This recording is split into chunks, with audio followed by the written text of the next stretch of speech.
आज की सबसे बड़ी खबर, एक साधारण चाय विक्रेता से लेकर दुनिया के सबसे बड़े लोकतंत्र के प्रधानमंत्री तक नरेंद्र दामोदर दास मोदी की अभूतपूर्व गाथा।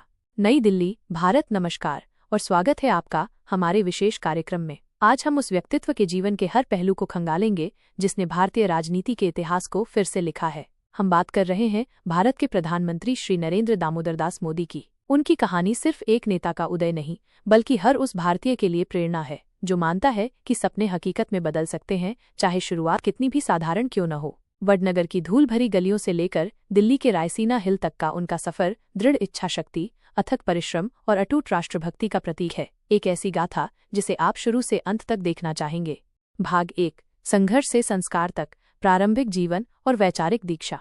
रिपोर्टर। कहानी शुरू होती है 17 सितंबर 1950 को गुजरात के मेहसाणा जिले के एक छोटे से रेलवे टाउन वडनगर से। यहीं पर दामोदर दास मोदी और हीराबेन के घर एक बालक का जन्म हुआ जिसका नाम रखा गया नरेंद्र। एक निम्न मध्यम वर्गीय परिवार में पले बढ़े नरेंद्र का बचपन अभावों के बीच बीला। उनके पिता रेलवे स्टेशन पर एक छोटी सी चाय की दुकान चलाते थे और युवा नरेंद्र भी अक्सर अपने पिता की मदद करने के लिए चाय बेचते थे। यह वो दौर था जब वे कड़ी मेहनत और सादगी के मूल्यों को आत्मसात कर रहे थे।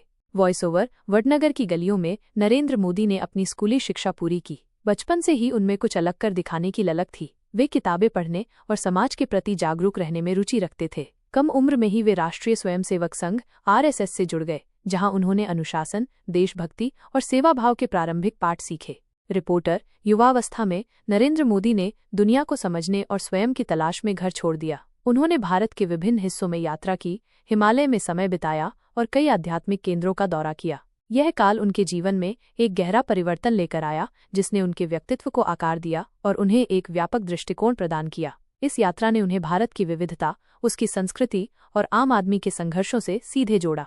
Voice over. घर लौटने के बाद नरेंद्र मोदी ने पूरी तरह से RSS को अपना जीवन समर्पित कर दिया। वे एक प्रचारक बन गए, जिसका अर्थ है कि उन्होंने अपना जीवन संगठन और राष्ट्र सेवा के लिए समर्पित कर दिया, बिना किसी व्यक्तिगत महत्वाकांक्षा के। इस दौरान उन्होंने संगठन के विभिन्न स्तरों पर काम किया, जिससे उनकी संगठनात्मक क्षमताएं निखर कर सामने आईं। भाग 2, गुजरात का विकास पुरुष, राजनीतिक सीढ़ियों पर पहला कदम। रिपोर्टर। 1980 के दशक के अंत में नरेंद्र मोदी को RSS से भारतीय जनता पार्टी (BJP) में भेजा गया। ये उनके लिए राजनीति में पहला औपचारिक प्रवेश था, जहां उन्होंने पार्टी के भीतर तेजी से अपनी जगह बनाई। उनकी कार्यशैली, रणनीति और जमीन से जुड़ाव ने उन्हें जल्द ही गुजरात भाजपा के महासचिव बना दिया। Voice over. 1990 के दशक में उन्होंने गुजरात में भाजपा को मजबूत करने में महत्वपूर्ण भूमिका निभाई, खासकर लालकृष्ण आडवाणी की राम रथ यात्रा के दौरान। उनकी संगठनात्मक कौशल और प्रभावी संचार ने उन्हें पार्टी के भीतर एक पहचान दिलाई। रिपोर्टर। फिर आया वर्ष 2001, जो नरेंद्र मोदी के जीवन का एक बड़ा मोड़ था। तत्कालीन मुख्यमंत्री के स्वास्थ्य कारणों के चलते भाजपा नेतृत्व ने एक अप्रत्याशित निर्णय लेते हुए नरेंद्र मोदी को गुजरात का मुख्यमंत्री नियुक्त किया। यह उनके लिए एक बड़ी चुनौती थी, क्योंकि उन्हें बिना किसी पूर्व प्रशासनिक अनुभव के राज्य की बागडोर संभालनी थी। Voice over. अगले 13 वर्षों तक 2001-2014 नरेंद्र मोदी ने गुजरात के मुख्यमंत्री के रूप में कार्य किया। उनके कार्यकाल में गुजरात ने अभूतपूर्व आर्थिक विकास और सुशासन का मॉडल प्रस्तुत किया, जिसे गुजरात मॉडल के नाम से जाना जाने लगा। उन्होंने वाइब्रेंट गुजरात शिखर सम्मेलन शुरू किए, जिससे राज्य में भारी निवेश आया। सड़कों, बिजली, पानी और औद्योगिक विकास पर विशेष ध्यान दिया गया। रिपोर्टर। हालांकि 2002 के गोधरा दंगे और उसके बाद की घटनाओं ने उनके कार्यकाल को एक विवादास्पद अध्याय भी दिया। उन्हें राष्ट्रीय और अंतर्राष्ट्रीय स्तर पर कड़ी आलोचना का सामना करना पड़ा, लेकिन इसके बावजूद वे लगातार 4 बार गुजरात विधानसभा चुनाव जीते, जो उनकी लोकप्रियता और विकास के प्रति उनकी प्रतिबद्धता का प्रमाण था। गुजरात में उनकी विकास उन्मुख छवि ने उन्हें राष्ट्रीय स्तर पर एक मजबूत नेता के रूप में स्थापित किया। भाग 3, दिल्ली का आह्वान, देश की बागडोर संभालने का ऐतिहासिक सफर।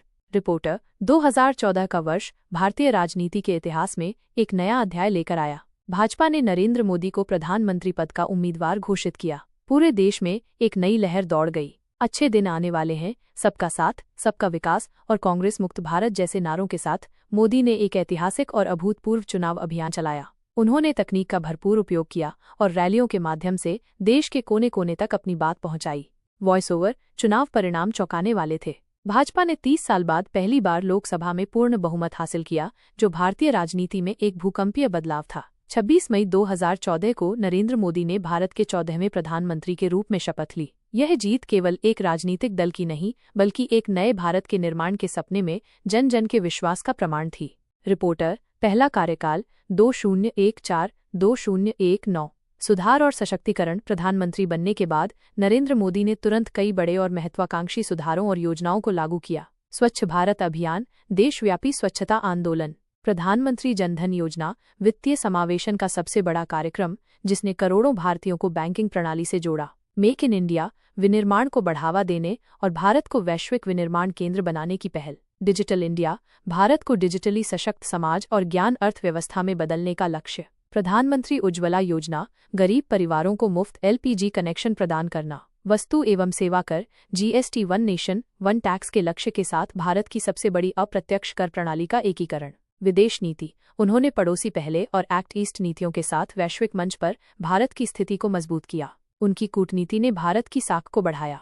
वॉइस ओवर, हालांकि नोटबंदी, डिमोनेटाइजेशन और रोजगार सृजन पर भी उनके कार्यकाल में तीखी बहस और आलोचना हुई। रिपोर्टर, दूसरा कार्यकाल 2019। वर्तमान साहसिक निर्णय और अप्रत्याशित चुनौतियां। 2019 के लोकसभा चुनाव में नरेंद्र मोदी के नेतृत्व में भाजपा ने 2014 से भी बड़ा जनादेश हासिल किया, जो भारतीय लोकतंत्र में एक ऐतिहासिक घटना थी। उनके दूसरे कार्यकाल में कई साहसिक और दूरगामी निर्णय लिए गए। जम्मू और कश्मीर से अनुच्छेद 370 को हटाना। जम्मू और कश्मीर को भारत के अन्य राज्यों के समान लाने का यह एक बड़ा और विवादास्पद कदम था। 3 तलाक पर प्रतिबंध। मुस्लिम महिलाओं को सशक्त बनाने के लिए 3 तलाक की प्रथा को अपराध घोषित किया गया। नागरिकता संशोधन अधिनियम CAA। पड़ोसी देशों में धार्मिक उत्पीड़न का सामना कर रहे अल्पसंख्यकों को नागरिकता देने का ये कानून भी काफी विवादों में रहा। कोविड-19 महामारी। उनके कार्यकाल का सबसे बड़ा परीक्षण कोविड-19 महामारी थी। सरकार ने बड़े पैमाने पर लॉकडाउन, आर्थिक राहत पैकेजों और दुनिया के सबसे बड़े टीकाकरण अभियानों के माध्यम से इस चुनौती का सामना किया। बुनियादी ढांचा विकास, राष्ट्रीय राजमार्गों, रेलवे और डिजिटल कनेक्टिविटी में भारी निवेश जारी रहा, जिससे देश के बुनियादी ढांचे को एक नई गति मिली। भाग 4, नेतृत्व शैली और भारत पर गहरा प्रभाव। मोदी युग की पहचान। रिपोर्टर, नरेंद्र मोदी की नेतृत्व शैली अपने आप में अनूठी है। उनका करिश्माई व्यक्तित्व, प्रभावशाली वक्तृत्व कला और रैलियों में लाखों की भीड़ को आकर्षित करने की क्षमता मोदी फैक्टर के रूप में जानी जाती है। वे मन की बात जैसे रेडियो कार्यक्रमों के माध्यम से सीधे जनता से जुड़ते हैं। निर्णय लेने में उनकी दृढ़ता और कभी कभी केंद्रीकृत दृष्टिकोण उनके प्रशासन की पहचान है। वॉइस ओवर, उन्होंने भारतीय राजनीति के एजेंडे को विकास, राष्ट्रवाद और सांस्कृतिक पुनरुत्थान के इर्द गिर्द केंद्रित किया है। उनके नेतृत्व में सरकार ने आत्मनिर्भर भारत का नारा दिया है, जिसका उद्देश्य भारत को आर्थिक रूप से आत्मनिर्भर बनाना है। रिपोर्टर, उन्होंने भारतीय राजनीति को पूरी तरह से नया आकार दिया है, जिससे चुनावी रणनीतियां और जनसंचार के तरीके बदल गए हैं। उनके आलोचक और समर्थक दोनों ही इस बात से सहमत हैं कि उन्होंने देश की राजनीतिक दिशा पर एक अमिट छाप छोड़ी है। निष्कर्ष, एक युग निर्माता और भारत के भविष्य का मार्गदर्शक। एंकर रिपोर्टर, नरेंद्र मोदी की यात्रा वडनगर के एक साधारण चाय विक्रेता के बेटे से लेकर दुनिया के सबसे बड़े लोकतंत्र के प्रधानमंत्री तक पहुंचने की एक अविश्वसनीय और प्रेरणादायक कहानी है। उन्होंने प्रधानमंत्री पद को एक नई ऊर्जा, एक नई दिशा और एक नई पहचान दी है। उनका कार्यकाल भारतीय इतिहास में एक महत्वपूर्ण अध्याय है, जिसने देश को आर्थिक सुधारों, सामाजिक परिवर्तनों और वैश्विक कूटनीति के एक नए युग में प्रवेश कराया है। प्रधानमंत्री नरेंद्र मोदी का प्रभाव भारत के भविष्य के मार्ग को दशकों तक निर्धारित करता रहेगा और उनकी गाथा आने वाली पीढ़ियों को प्रेरित करती रहेगी।